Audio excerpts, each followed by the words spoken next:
ejemplo, aquí uno que es del extranjero, brasileño, argentino, fallece, hay que hacer el autopsia médico legal para llevarlo a su país, quieran o no quieran sus familias. Entonces, llega a su país con autopsia médico legal. Y a veces eso es un problema, porque ya llega pues con sus suturas. Entonces, imagínense por qué lo han tocado ya. El hecho, la parte psicológica de aceptar una muerte es bien complicado, emocional, afectiva. La parte que lo vean así es feo, ¿no? Igual cuando ¿no? alguien de Bolivia muere en otro país, viene ya con una autopsia. ¿Listo? Entonces, eso es una normativa que existe también en los países, o judicial.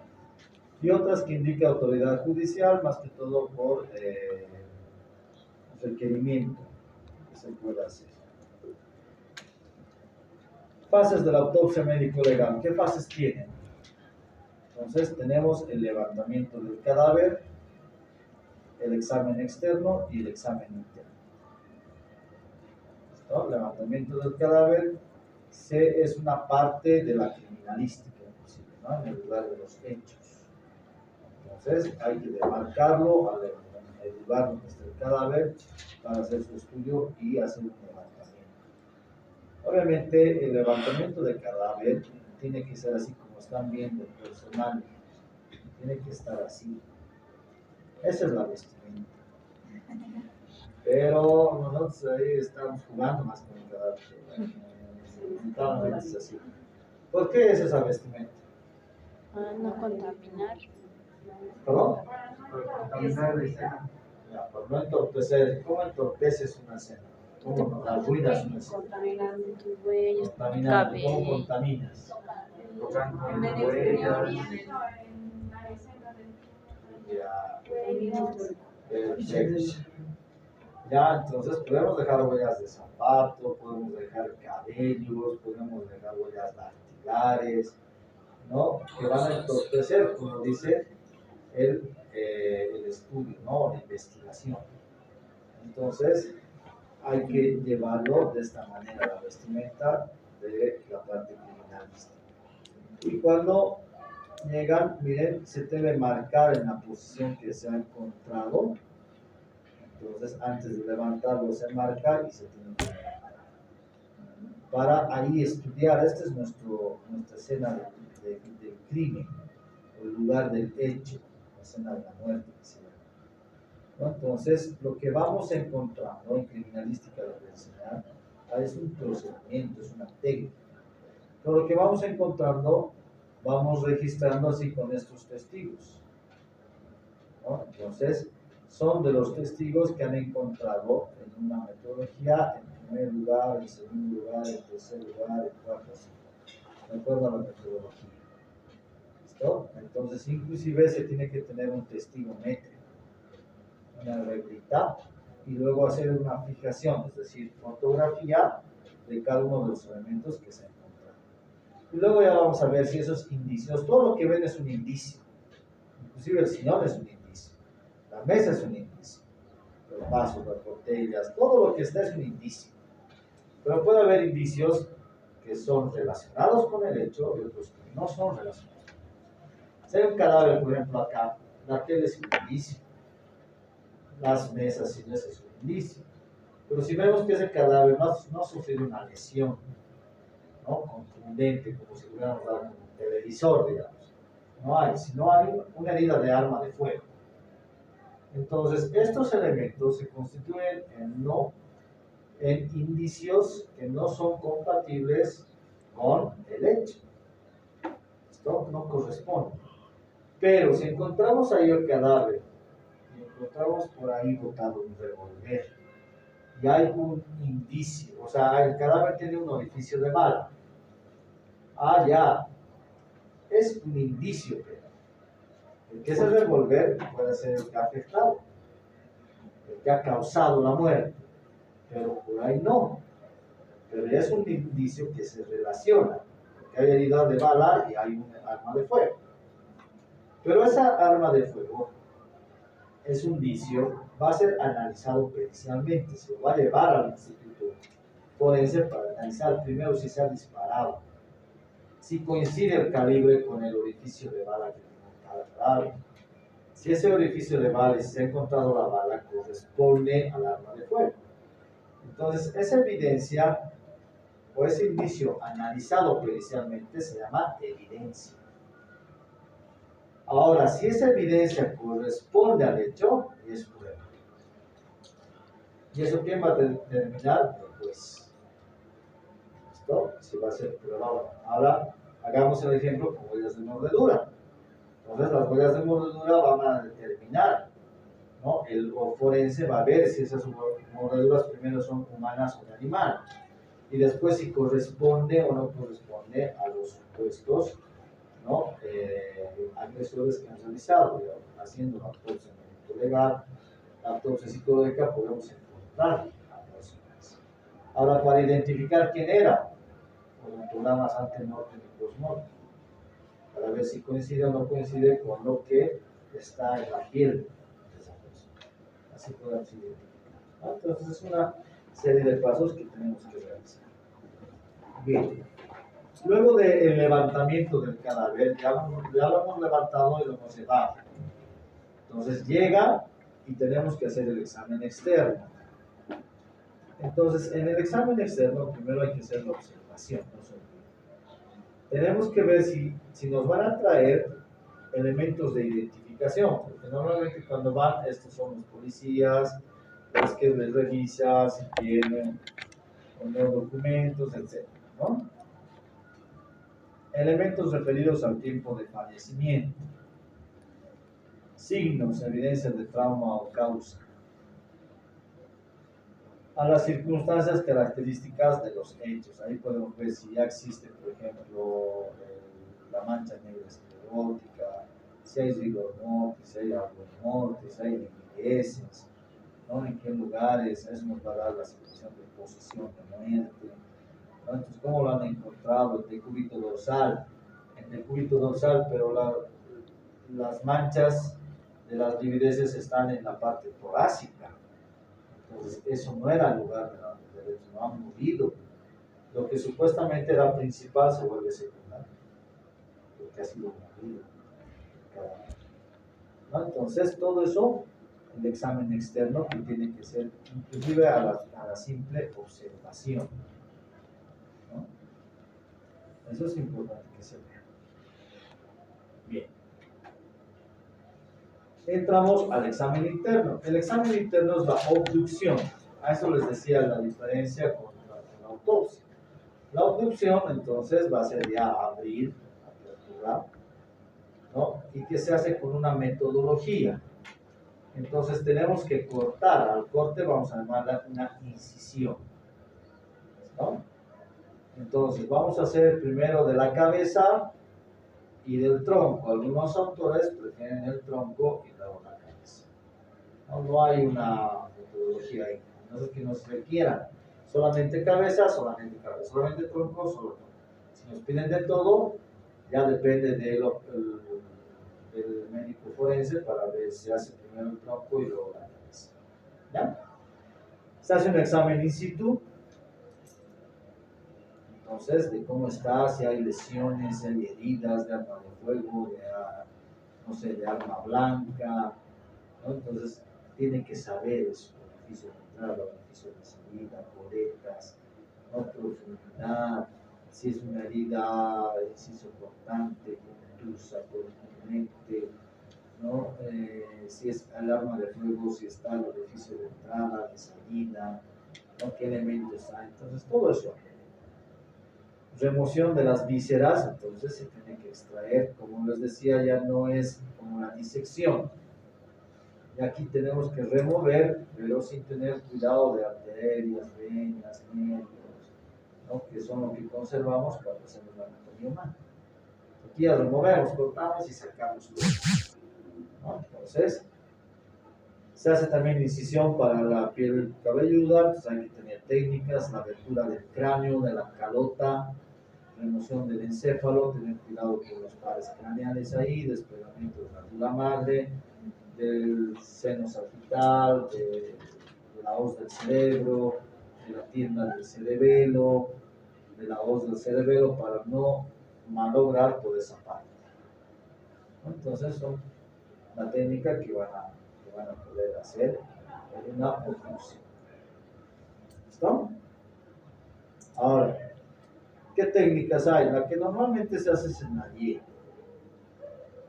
pero se puede hacer la parte de Virchow, que es la lineal, vertical, en forma de T o en forma de U. ¿No? Entonces, en la parte lineal viene desde lo que es el borde del cuerpo mandibular hasta la parte del promontorio, la región inguinal. Todito esta parte. En la parte de la Y, nuestras referencias son las clavículas. Entonces, la parte clavicular y en la parte media igual. Entonces, normalmente todos estos van a ir hasta la parte del promontorio, la parte de la elevación a nivel pélvico, mediano. La parte de la T, lo mismo. El hueco axilar por encima del hueco axilar. Y en la parte de la U es la región mamaria. Ahí y va por encima. No se puede alargar, ¿no?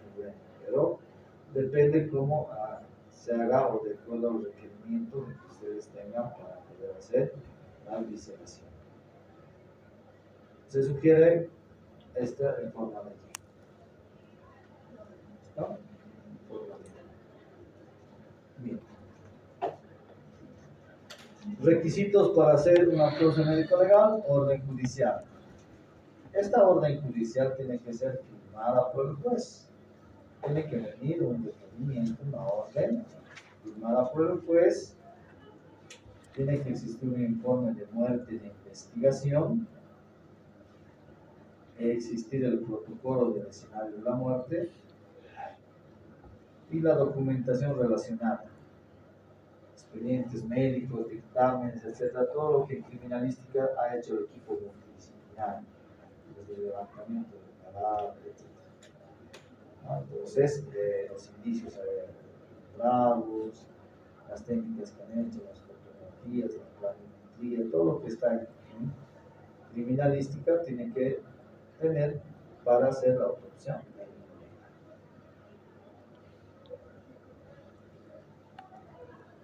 Tienes todo tal cual, no es gana nada. Como hemos dicho al principio. Es la autopsia médico-legal, escenario de la muerte y estudio en la morgue. Entonces, esos dos tenemos. Ya, abrir la bolsa, fotografiar el cuerpo como viene, tomar evidencias, desvestir el cuerpo. Esto normalmente lo hace el personal, no lo hace el médico forense, que debería hacerlo. Porque si yo soy el médico que voy a hacer la autopsia, ya me lo traen bañado, ya me lo traen directo para hacer la autopsia, ¿no?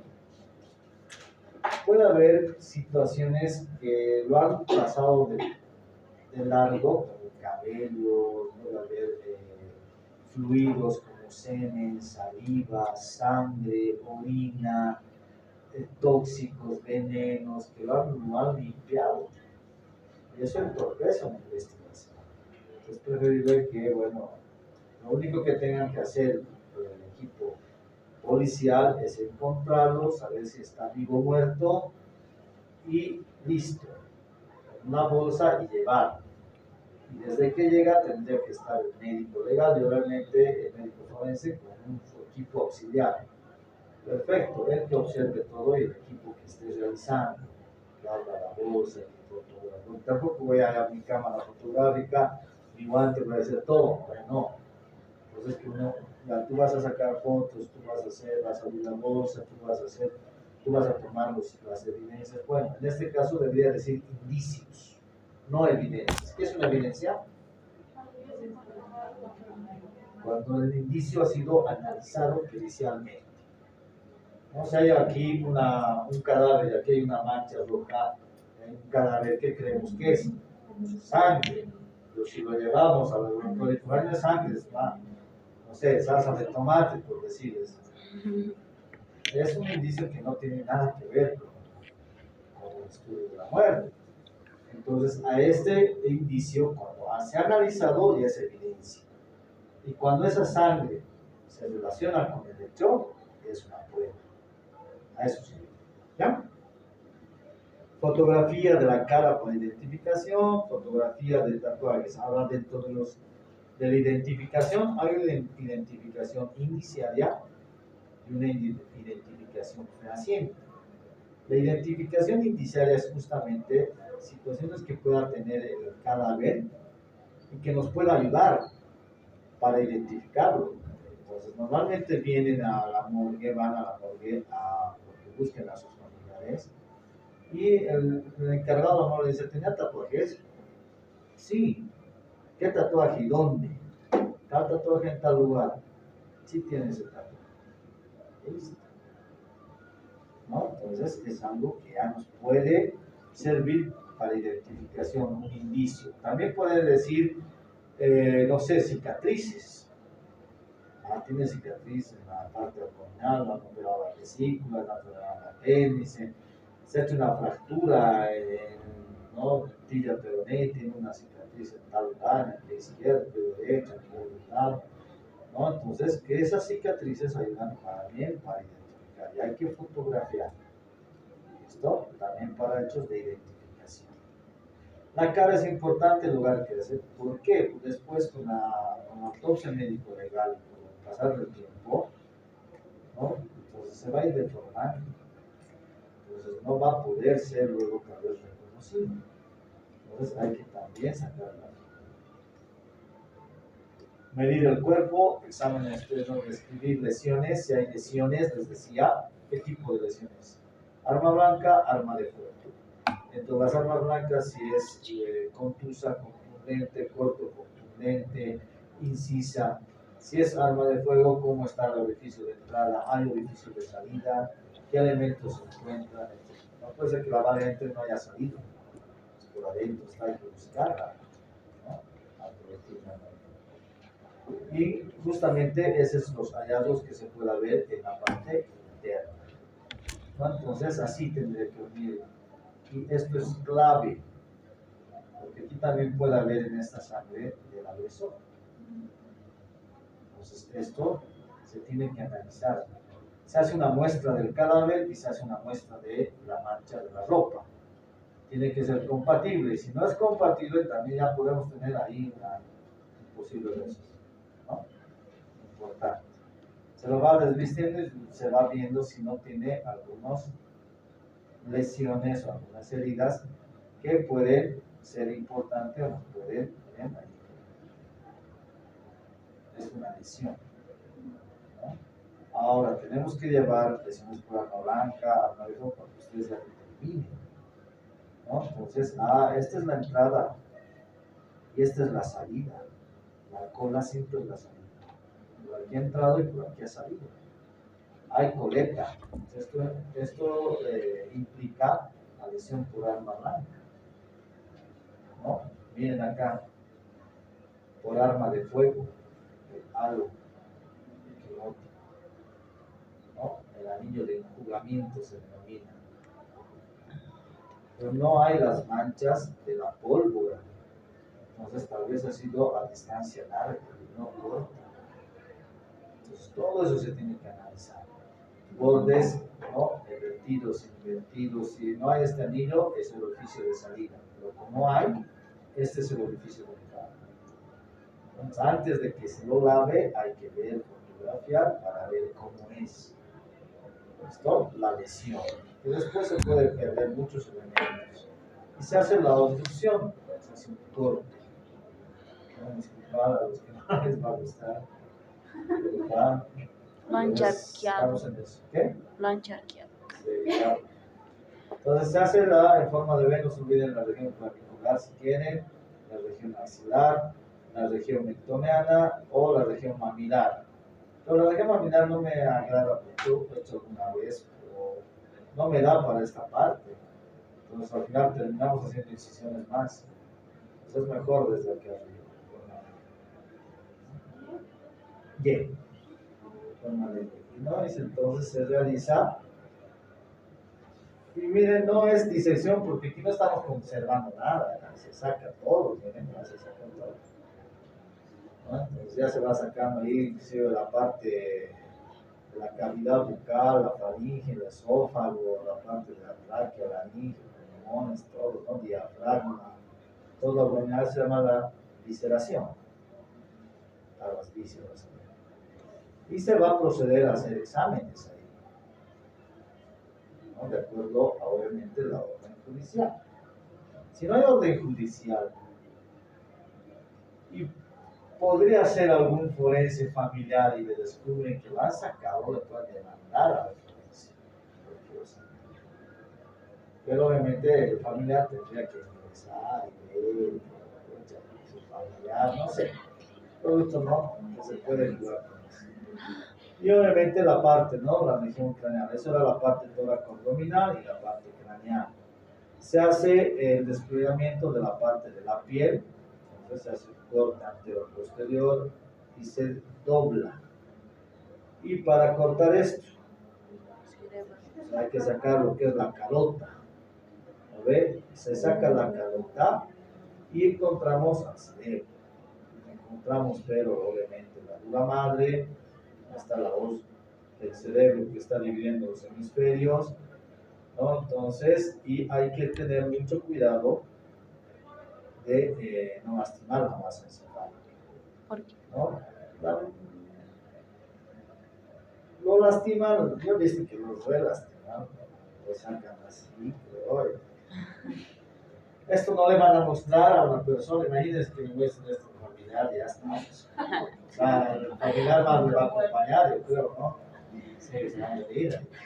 Entonces me van a colocar y lo van a tapar, le van a maquillar, le van a suturar y lo van a entregar. Obviamente, por eso es que ellos no tienen que dar la muestra, analizan y informan. Eso es lo que les interesa.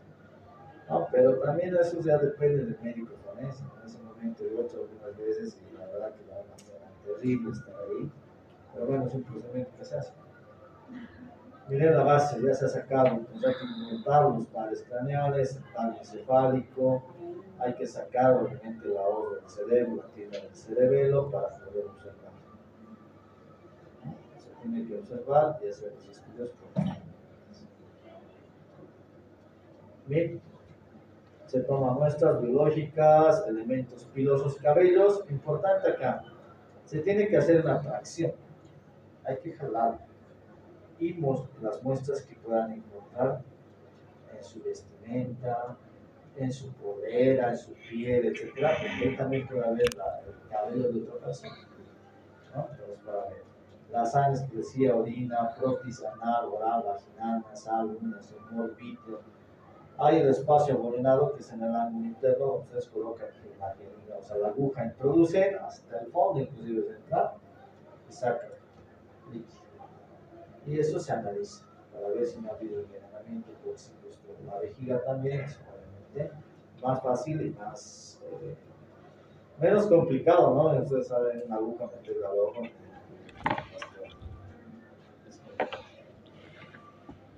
¿No? Entonces hace el estudio y bueno, hasta ahí es la autopsia médico-legal. ¿Ya? Entonces ese es el procedimiento.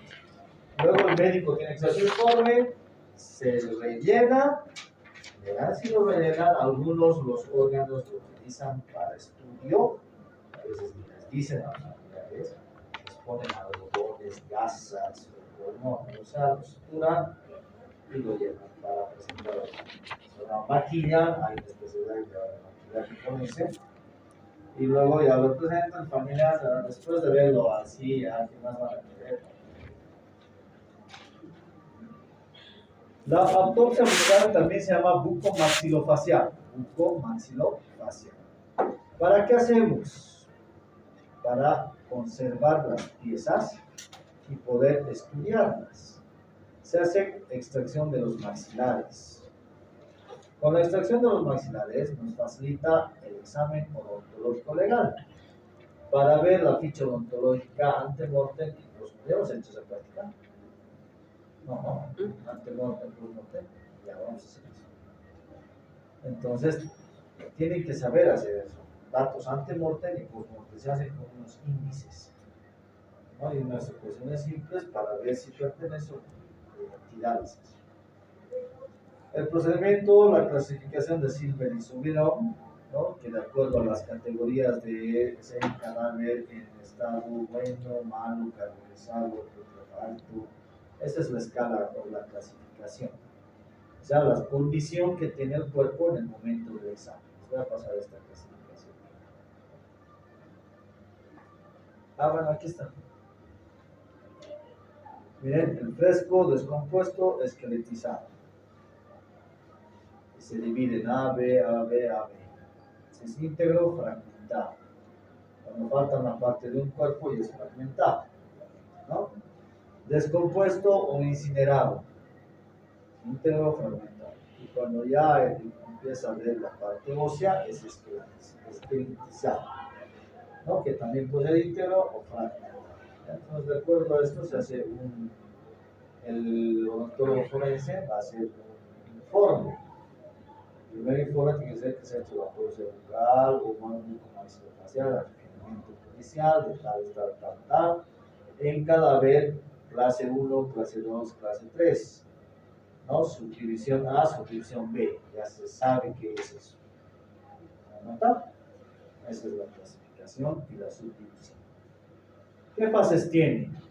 El estudio externo, el estudio de la cavidad bucofaringea y la extracción de maxilares. El estudio externo viene a ser lo mismo que hemos llevado a la autopsia médico-legal, pero ya nos vamos a enfocar a todo lo que es la cabeza, ¿no? Todo lo que corresponde, sobre todo al proceso digestivo. Entonces hay lesiones en los labios, hay lesiones en los surcos, hay lesiones en las mucosas, en las mejillas, ¿no? Entonces todo eso tenemos que ver si existe en el estudio externo.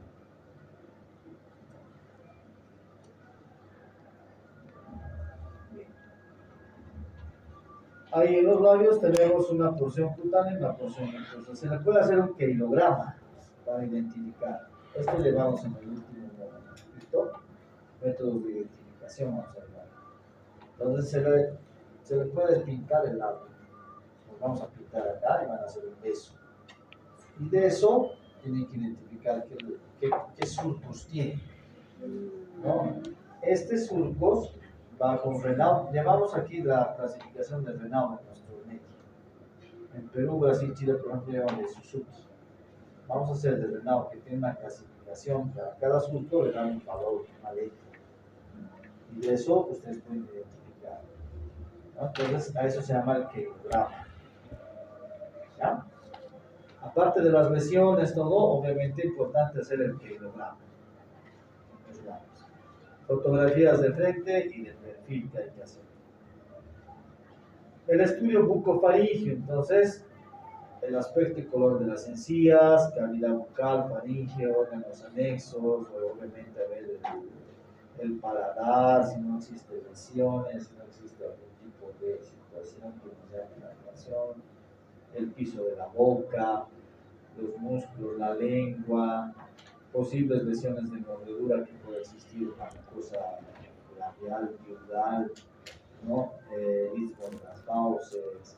Si hay movilidad en maxilares, eso que, ¿no? Que puede referir a que hay un traumatismo, parece un golpe muy fuerte, ¿no? Hay que explorar también la parte de la articulación y de los maxilares. Y bueno, se hace la extracción de maxilares, hay técnicas para extraer los maxilares. Hay una sierrita que se llama la sierrita de Jiggly, que es un insumo médico odontológico, y con esa sierrita finita se va cortando. La incisión se puede hacer con bisturí, no hay problema, ¿no? Entonces, de comisura a trago es una técnica. El trago auricular hasta la comisura. Y es bilateral. Entonces, cuando hacemos estas comisuras así, podemos levantar. Entonces es feo, ¿no? Y con la sierrita podemos cortar y extraer. Entonces es una técnica de comisura trago. La otra técnica es en cuña, pero esta es más todavía invasiva porque se hacen dos cuñas. Entonces comisura labial trago y la otra comisura labial por debajo. borde inferior del lóbulo de la oreja. Este es el lóbulo de la oreja, por debajo. Esto nos facilita como abrir como dos cuñas, dos ventanitas para poder entrar con la sierra, ¿no? Entonces es más abierta, por lo tanto es más fácil de sacar el maxilar, pero es más complejo para después poder suturarlo, poder maquillarlo, etc., ¿no? Porque es más presión. El rectángulo, la primera variante, que está por encima del labio superior y del labio inferior. Se extiende por debajo del pabellón auricular, en el caso del labio de la línea superior, y por debajo del ángulo mandibular, o sea, nuestro punto sermónico. Entonces hasta ahí. Se hace y se puede inclusive sacar esa parte, ¿no? Ahora como un poquito y ahí se cortar y luego acomodar. Segunda variante y es hacia arriba. Hacia arriba. Entonces empezamos por el labio superior y luego vamos llegando hacia la parte superior, o sea, al trago, ya no por debajo, ¿no? Entonces la línea superior es labio superior, trago, y por debajo labio inferior y debajo del lóbulo de la oreja, el lóbulo auricular. Esta incisión es más arriba, más superior, la otra es más inferior. La tercera variante, entonces no extendemos mucho y lo cerramos, más o menos a la altura de la rama ascendente de la mandíbula. Es un colgajo rectangular, así se llama, un colgajo rectangular. ¿Esto por qué hacemos la extracción de maxilares? ¿Por qué no hacemos en el cadáver mismo?